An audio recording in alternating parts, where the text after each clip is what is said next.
Hello everyone! The Gear Headed Hamster here, and welcome to 4D Golf, the game where we knock about hyperballs into the fourth dimension. So, has any of you ever wondered what it would be like to play mini golf in 4D? I know I haven't, but now that I've played it, I honestly can say, pretty damn cool game. Alright, so, yeah, let's just jump right into this. This is literally what it says on the tin, it's mini golf, but in 4 dimensions. So, let's begin.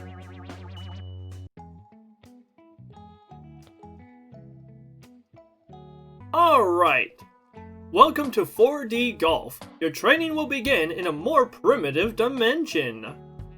Well, thank you. I'm glad you're taking pity on me. Walk to the crystal for more guidance. Move around with Wasad. Look around with mouse. Can do? Let's see. When you're ready, press spacebar to start putting, and you'll be teleported to the ball. To explore again, simply start walking. If you ever lose sight of a crystal, press 0 to find it. Very handy, thank you. So, yeah, here's a ball, here's a hole. Everything seems normal, except there's a bunch of ghost trees everywhere. Just ignore them. What you can't see won't harm you, right? Right? To putt, hold down spacebar and use mouse to hit the ball. You can also zoom in and out using scroll wheel. A metering putt mode is also available in the settings. Alright.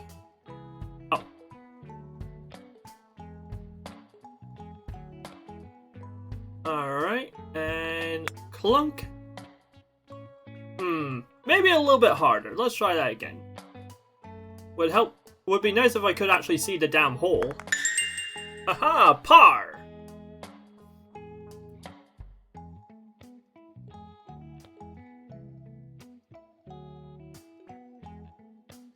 Now it's time to open your third eye.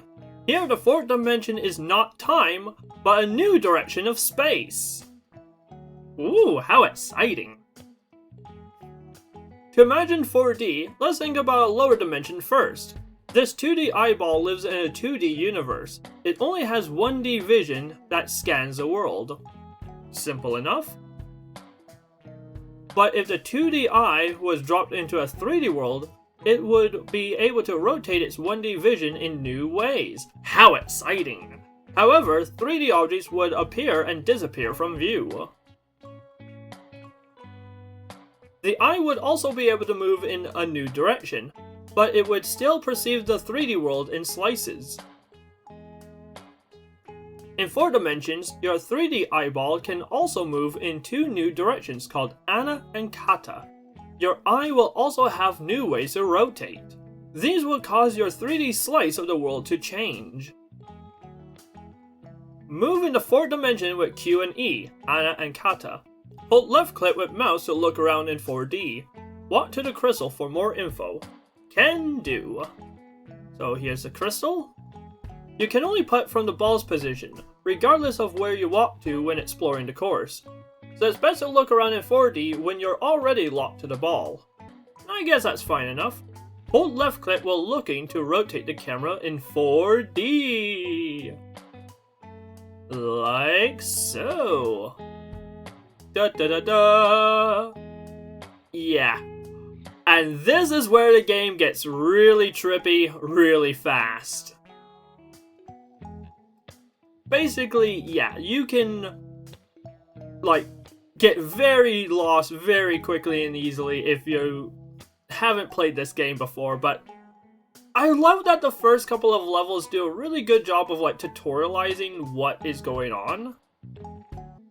So yeah, I've already actually played this game before. Fun fact, I've actually beaten the game, and ooh, that last level was a doozy. Not gonna spoil it here, but it throws some interesting new ideas in your direction, so you know what? Bravo, bravo. I am impressed. I'll say that.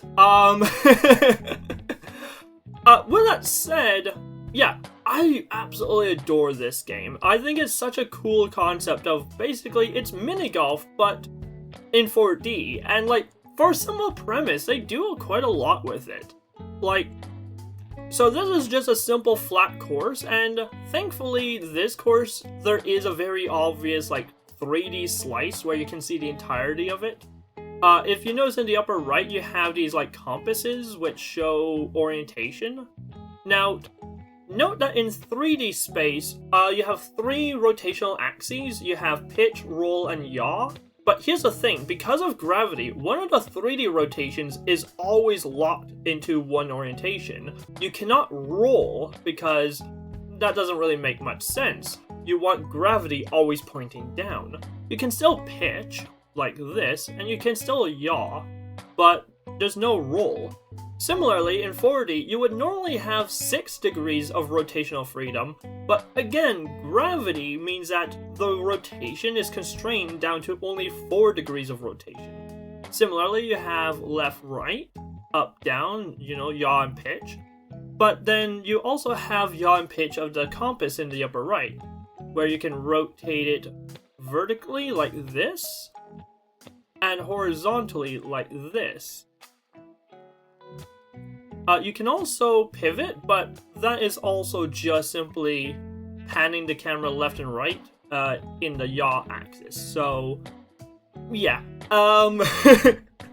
So, it is definitely more complicated. There's more orientations to think about, but it's not exponentially more difficult.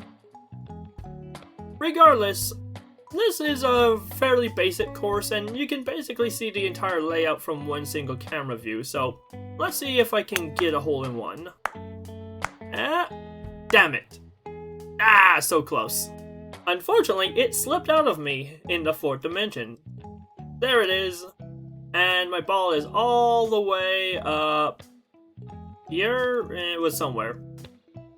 Whatever. So yeah, one nice thing is, despite it being 4 dimensions, the rules still follow Euclidean laws, so a straight line is still a straight line. You don't have to worry about the world bending away from you.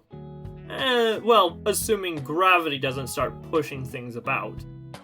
But this should be a nice, easy in. Sweet. Alright, next. Bumpers. You will now receive an essential tool to navigate in 4D. To explain how it works, let's try it in a lower dimension. This tool brings your eye down to the track, and then tilts it into the new dimension. The walls of the track now appear to surround you. In a 4D world, the walls around you look like a 3D box, and since the gravity direction isn't in the slice anymore, it appears like you are floating when you're actually walking. This perspective is called volume view. I'll admit, I like volume view, but I don't use it too much. Volume view can help see the 3D shape of a flat course. Use it frequently to help you navigate. Press V to toggle volume view. You can also put in this view. Walk to the crystal for more info. Can do. In your world, flat things are 2D, but here, 3D things appear flat. For example, the flat ground you walk on is a 3D volume, which you can more clearly see in your volume view. A compass on Earth only rotates in a single 2D plane, since the surface of a sphere is locally flat. But in 4 dimensions, a 3D compass is needed to navigate because a flat surface are 3-dimensional. You have a compass like this in the upper right corner, which I mentioned. Besides north, south, east, and west, there are 2 new cardinal directions, Aneth and Kenneth.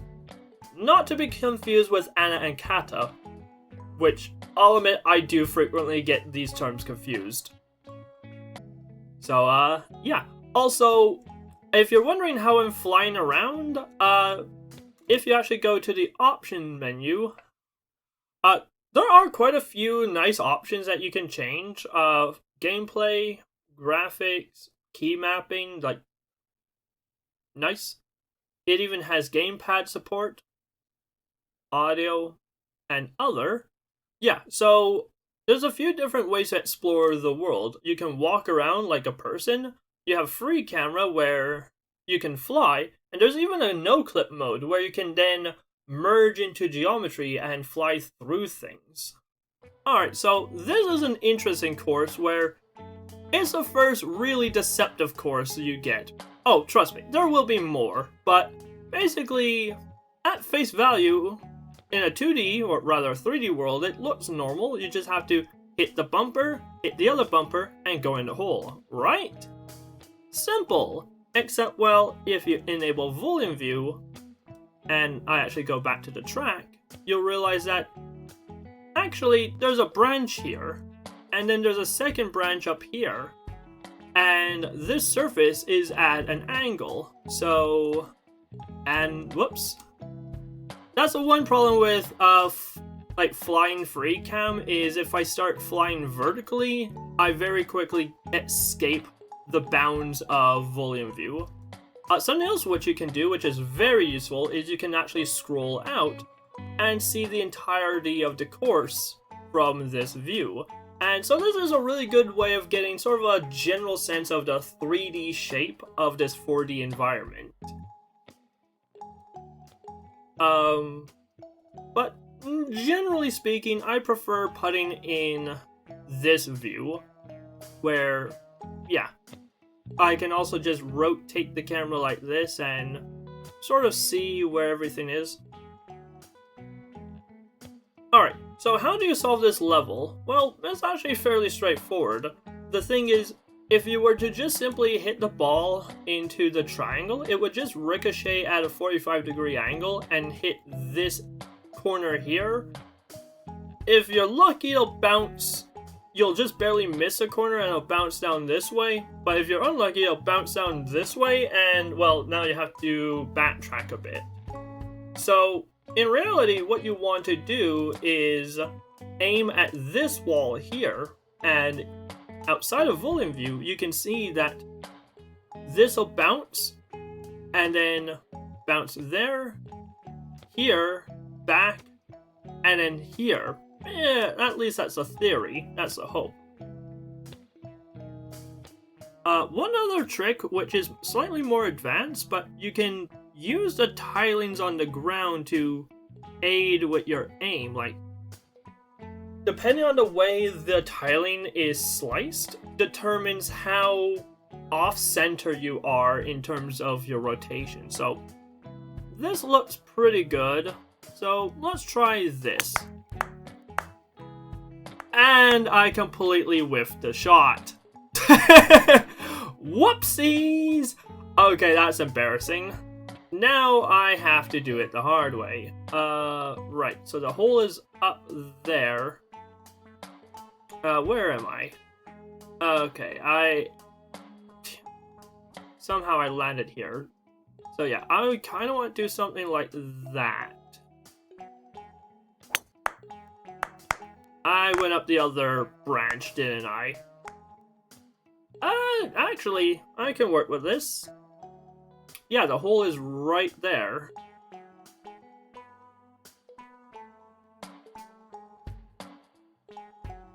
Okay. Nice easy hit. Whoopsies. Damn it.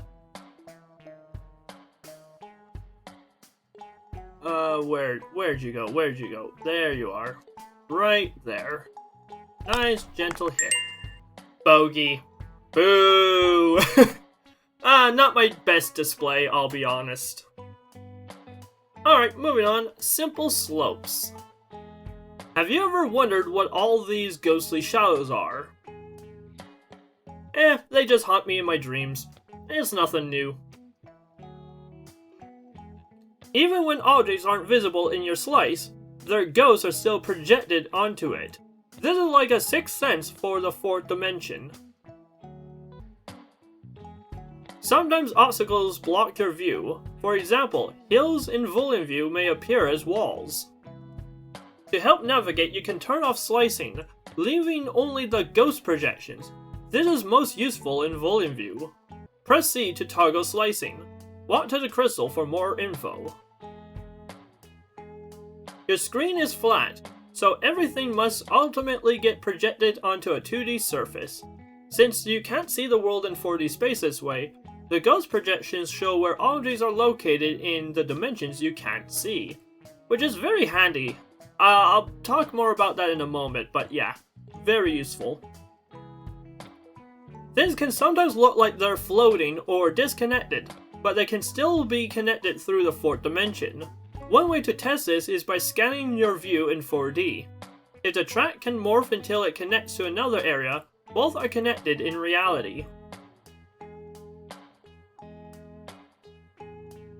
So, this level introduces gravity, which honestly, like, the whole, like, 2D course thing is fine, but as soon as for me, whatever reason, the 3rd dimension is the one that's the most confusing, because, well, 2D space all behave the same way, and ricochets are just simple angle in, angle out.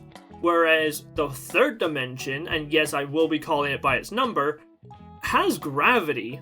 You go on a hill, your ball starts curving back down the hill.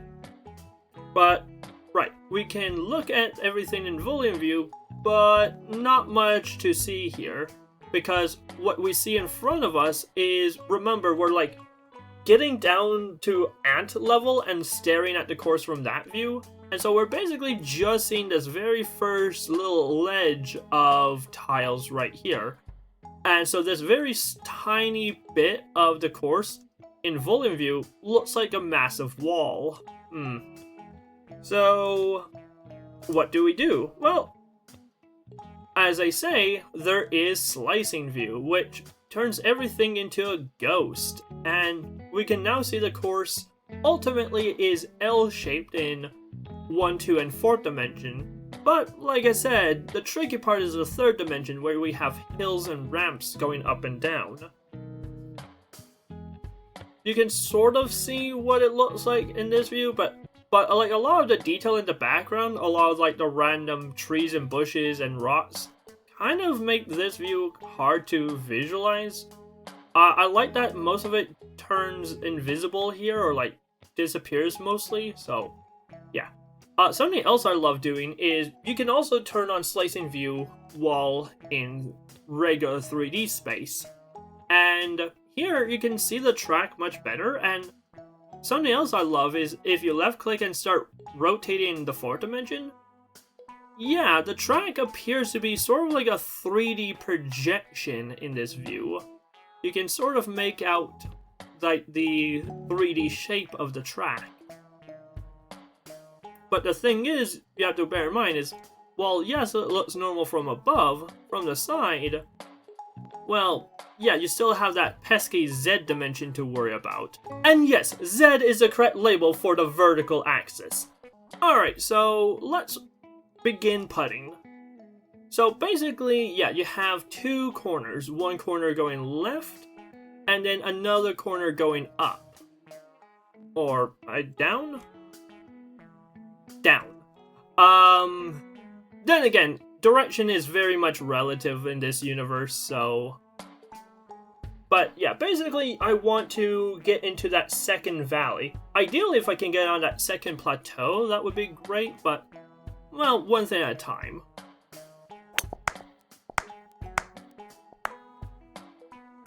And not quite, but I'll take it. And then from here, we can just simply rotate the view until, aha, the hole is lined up. Now, no guarantee I'll actually hit the darn thing, but, you know, I can try.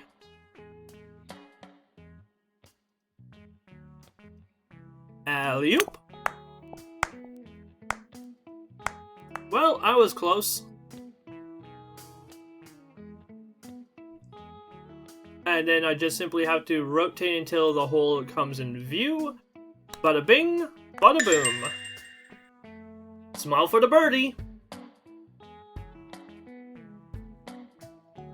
Hole in the wall. I miss that game show, that was a lot of fun. If ghost projections become too crowded, use your 2nd sight to alter them. Press 9 to toggle ghost projections. Walk to the crystal for more info. you can enable the volume line option in the settings menu. In the volume view, a line will appear. Everything that touches a line will persist when you change views. For example, when the line touches a hole's ghost projection, the real hole will be visible when exiting volume view. Yeah, so what they're talking about volume view line is actually not too special. I'll quickly show it, but if we go to settings, where is it? It would be under gameplay, I think. Or is it graphic? Oh, here it is, volume line. If I enable it and then go back, I'm not even sure if you can see it. That doesn't make things better. Maybe you can see it here. There's like a very thin red line that's sweeping across the screen horizontally down in the center. And yeah, that's basically just kind of like a guide, a measurement tool for you. It doesn't actually affect anything, it's just sort of a visual indicator.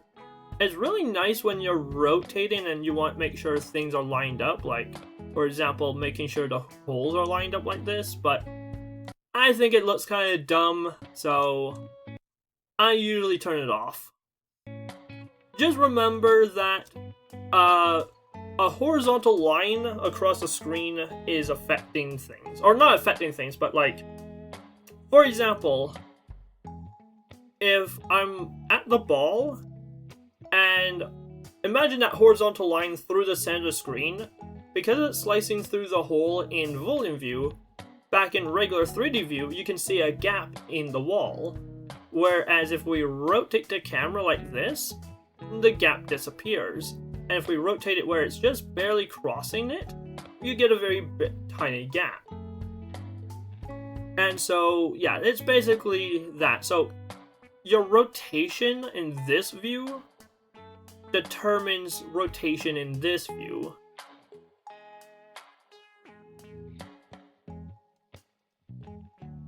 The other thing to bear in mind is, while rotation doesn't actually affect any of the physics, like, everything will still play out the way it does, like, because the ball travels a straight line, and straight lines only care about the angle they hit the wall at, simply rotating the camera through the axis of the straight line that the ball follows won't change anything. It just simply changes the perspective of the way it bounces. But generally speaking, it's easier to imagine a bounce where the surface you're bouncing against is perpendicular to the angle you're looking at.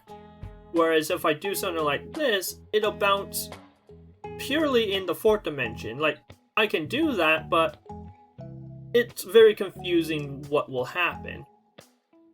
Whereas here, angle in equals angle out.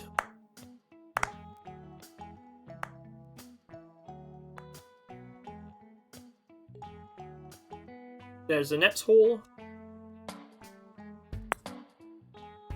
And with any luck, I should be pretty close to the hole. It's right there. The other thing you can do is in volume view is if you line the ball up with the hole, boom, it's lined up in this 3D environment. And just like that. Par! Oh, I forgot to press 9 to toggle ghost projections. I'll do it right now. Right. Here is one final but very important tool. You can find a lost ball or hole instantly, so you don't need to always search for it.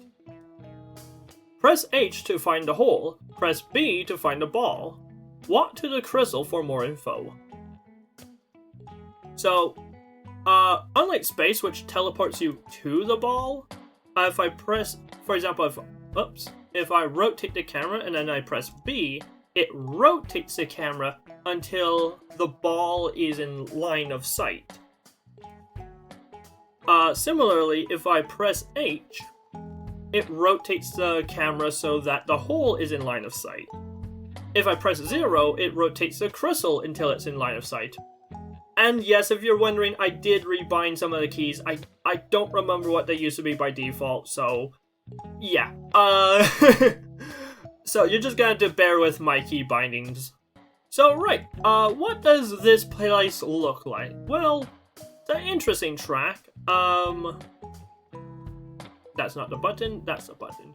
So yeah, we can see that it has a couple of curves. It's kind of wavy. Oh yeah, I was going to show what 9 does. If I hit 9, you get this sort of wireframe mesh in volume view, and then same thing in 3D view where like we can rotate around. Oh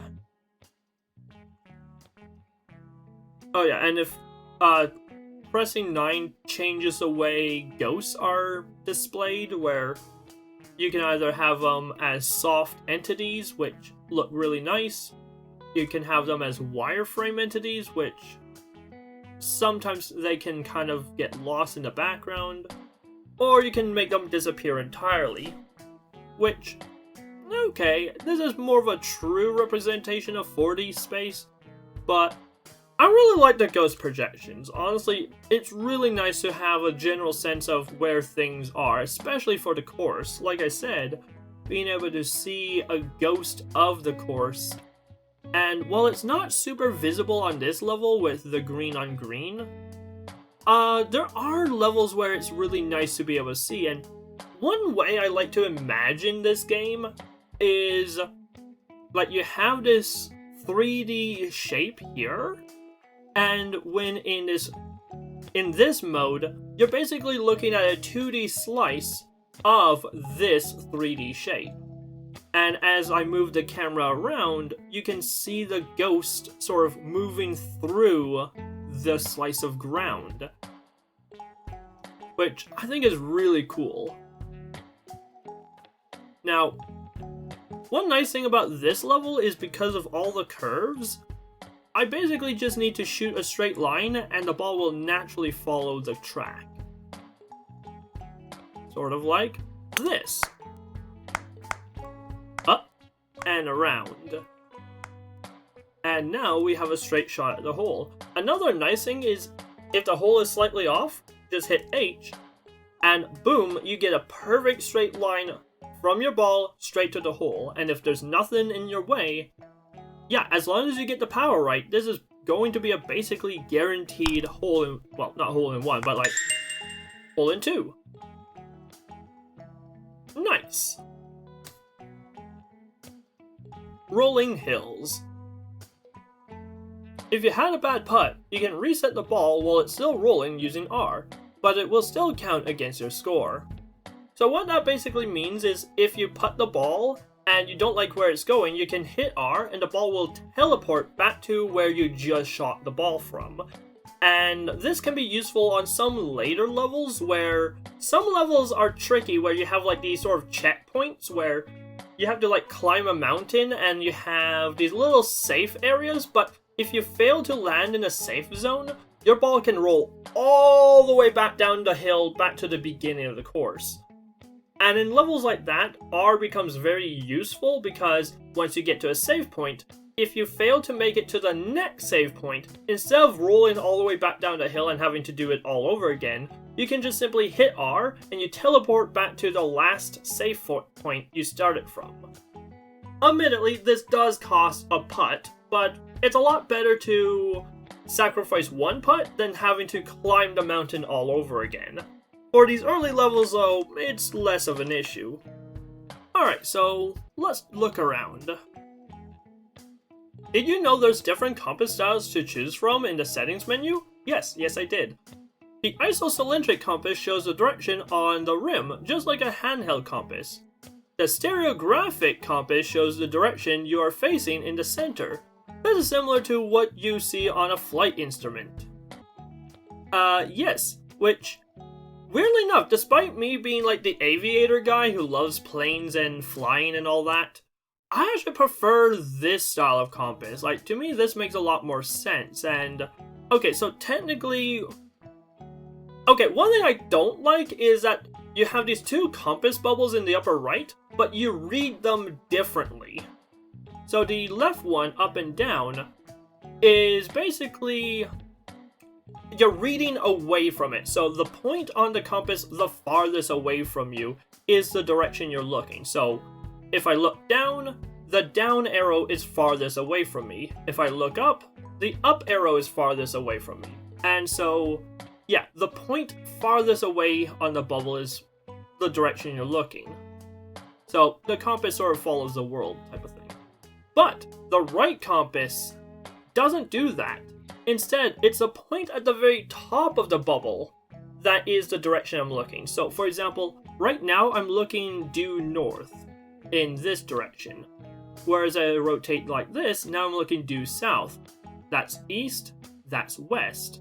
And if I rotate in the fourth dimension, now I'm looking due... Was it? Not Anna. What was the name? Similar to Anna. Now, I always get this terminology wrong. I used to keep calling it Anna and Kata, but those are like left and right, not like north-south. But I'm gonna call it Anna because that's what I know, even though I know it's wrong. Sorry, I'll put the correct name on screen right now. But yeah, so right now I'm looking at due A, and now I'm looking at due K. Anna, Kata, close enough. And yeah, like Anna is this way, but if I rotate, now I'm looking due west. And despite the environment looking different, that still is west. Even though I can rotate the camera like this, which, while the environment looks like it's changing, in reality, there's not much that's changing right at the very center of the screen. It's just kind of pivoting. If I go to volume view, you can see, in reality, I'm just kind of spinning in place. So, yeah. The game is kind of weird, but like, fourth dimensions are weird, but like, I love it. That's the thing I love about this game, and it's one of these things where the more time you spend with it, the more practice you have, the more intuitive everything becomes. Whee!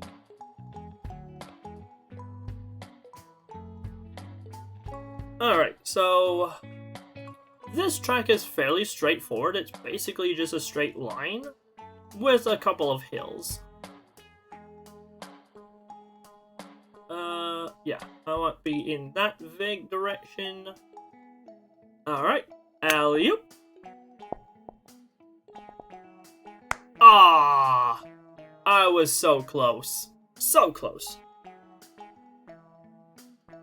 Alright, there you are. Boo, that should have counted. Or should not have counted. Damn it!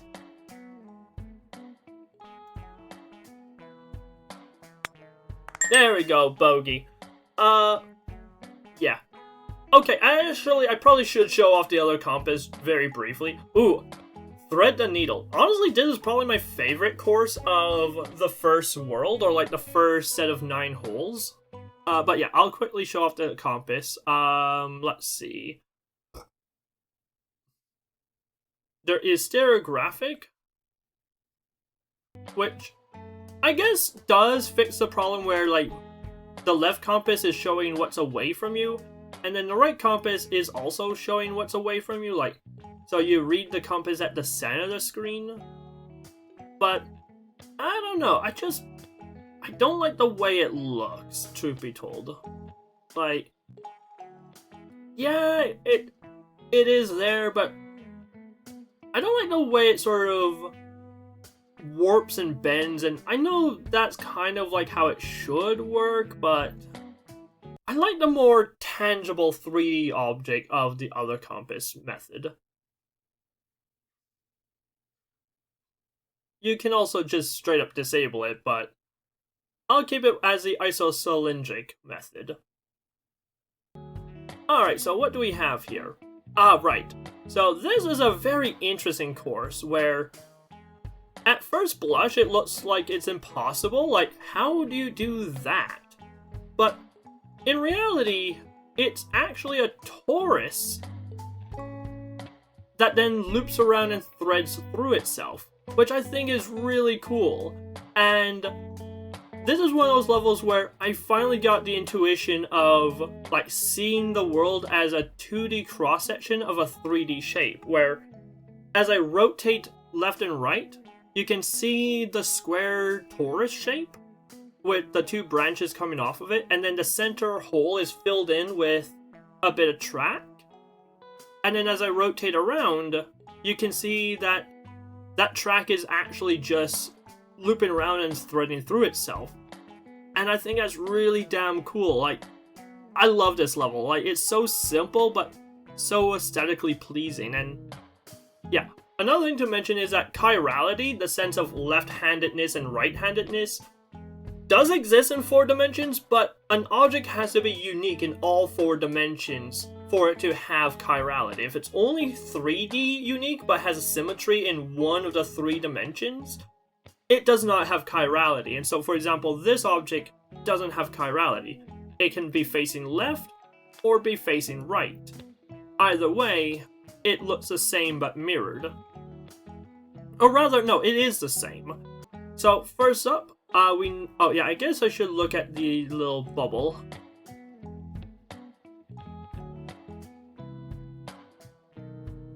When locked to the ball, try using the scroll wheel to zoom all the way out in volume view. Seeing everything from far away is often the best way to figure out the 4D shape of the course.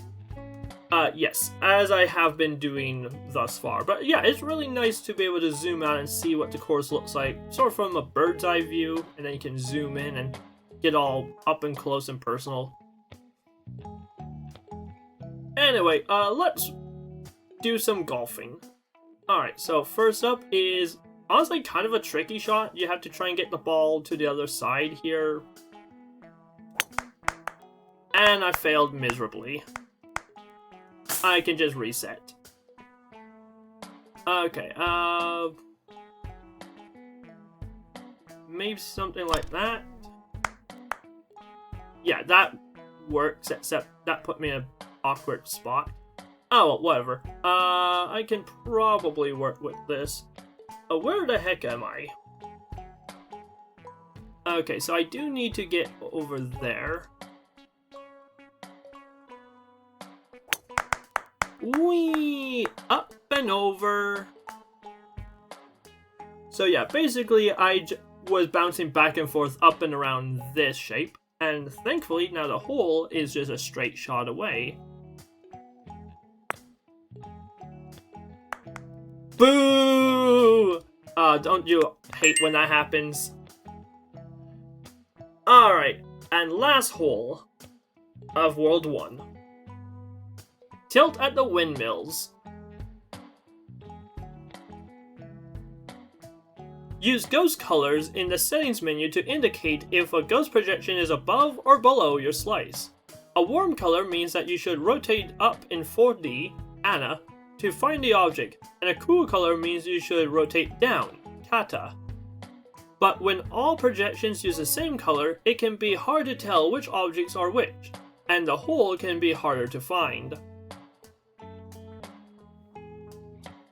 Yeah, honestly, I prefer the, true color shadows, where, I like the objects being their natural colors, means it doesn't look so weird. I'll quickly show what it looks like. You can have no tint, orange, blue, red, green, or magenta, cyan. I'm gonna do orange, blue, portal colors.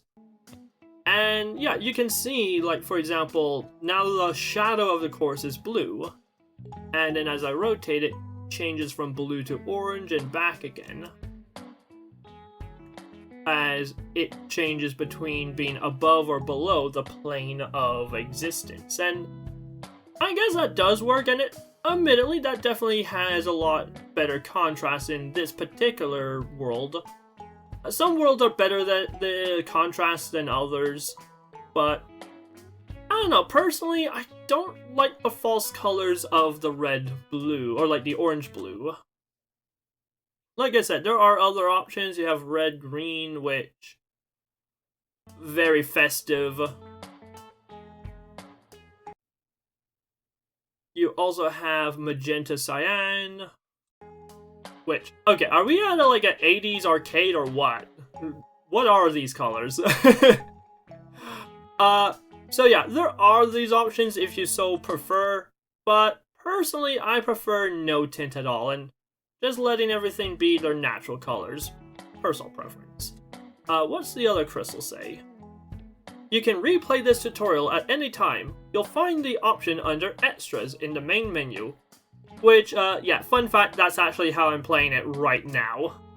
Like I said, I've actually beaten this game, and it's a really fun game. I really enjoyed it, but yeah, so what is the layout of this course?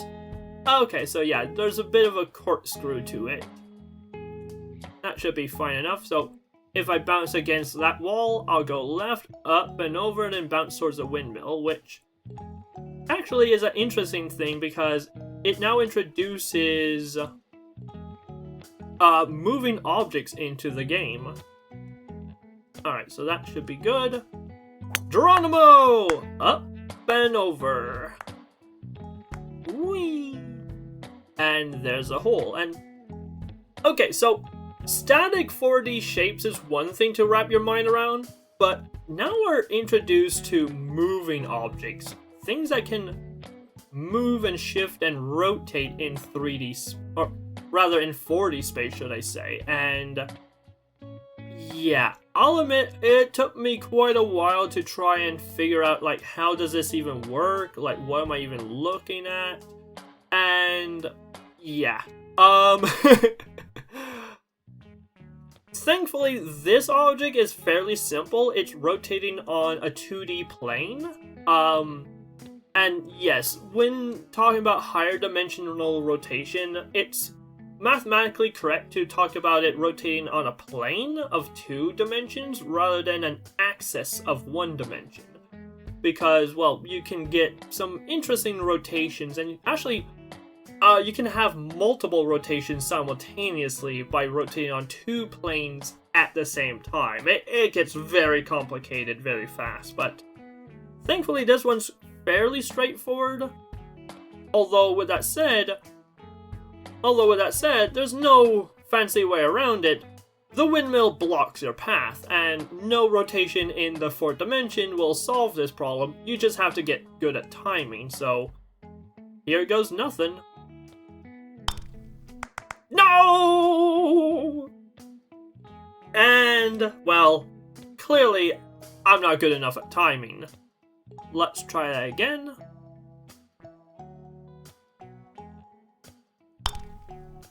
Damn it!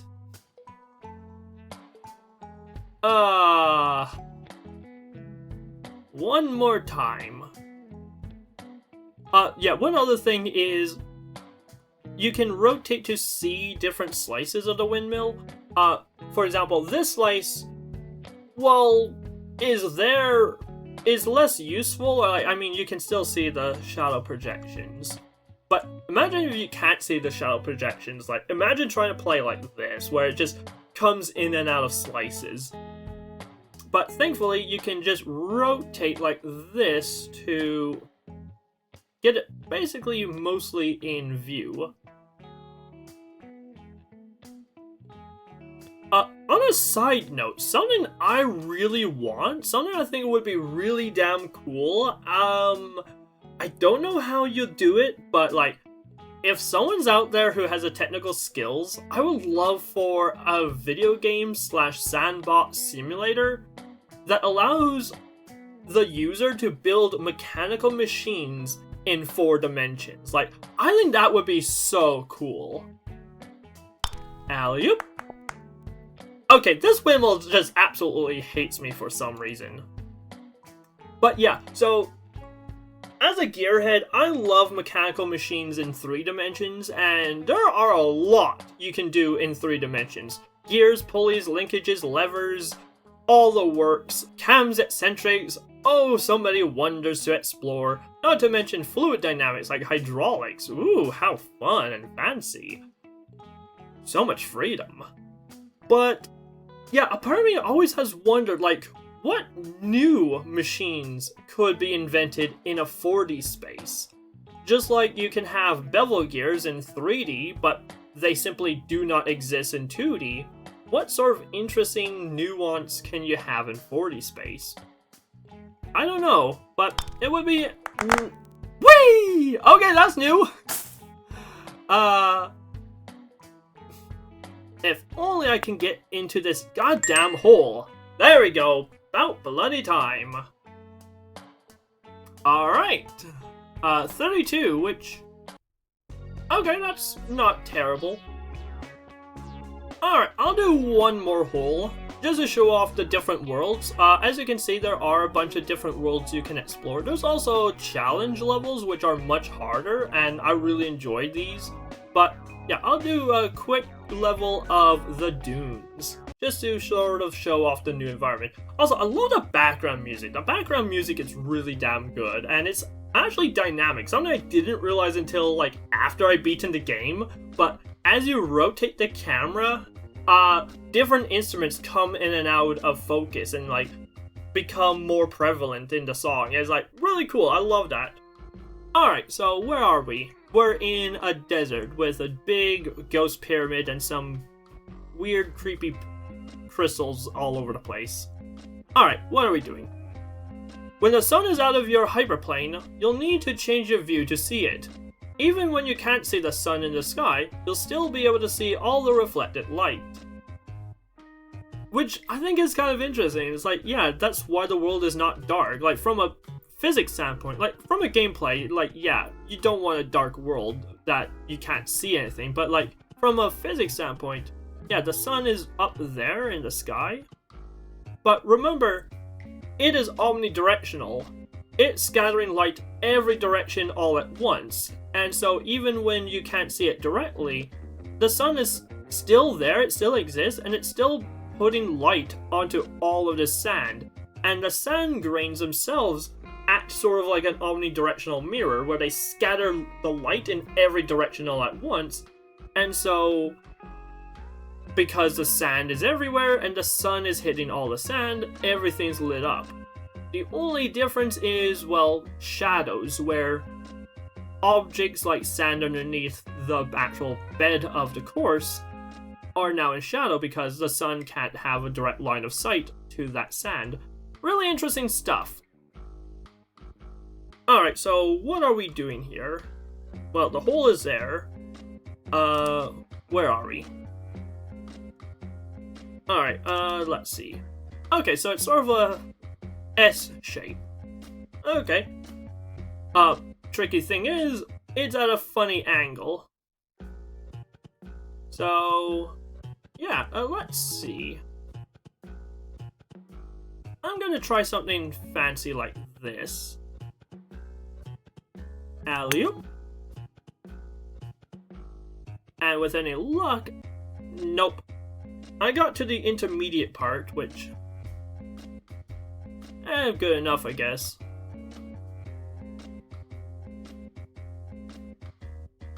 Alright, and then just up and around. That's not hard enough, is it? Nope. Wah, wah. Alright, one more shot. Okay, two more shots. I probably need to putt it, but... Here we go! And... well, I was somewhat close, I guess, maybe. The hole is right there. And in we go. For a bogey. Alright, so... with that said, this has been 4D Golf, and yeah. Like I said, I absolutely adore this game. This one has interesting spikes to it, which get very funky as you rotate. Credit where credit is due. Like, there are some really cool levels later on. I won't spoil them here, but they throw some really cool, interesting things at you. I love, like, the museum level. So many nerdy objects on display. The developer was clearly flexing when he made that set of levels. But yeah, so... this was 4D Golf. A really fun game that is a fun little brain teaser, a fun brain bender where it's like, just trying to wrap your mind around the concept of 4D space and understand what it means to be in 4D and like how angles affect things, like how do reflections work in a 4D space, what happens when you bounce off different walls, and gravity, what happens when you hit a ramp or a slope, and how does a ball change its angle. All that cool stuff, and yeah, the developer is absolute madman, but in the best way possible. They actually have a devlog series on their YouTube channel showing how they actually implemented the game and some of the interesting coding challenges of how to design a game to work in 4 dimensions. So definitely check that out if you're interested. I'll have a link to the playlist in the description. Same as usual, I'll have the link to the game itself on Steam in the description as well. But yeah, so that's been 4D Golf. You take care, guys. Have a good one, and I'll catch you later. Bye-bye.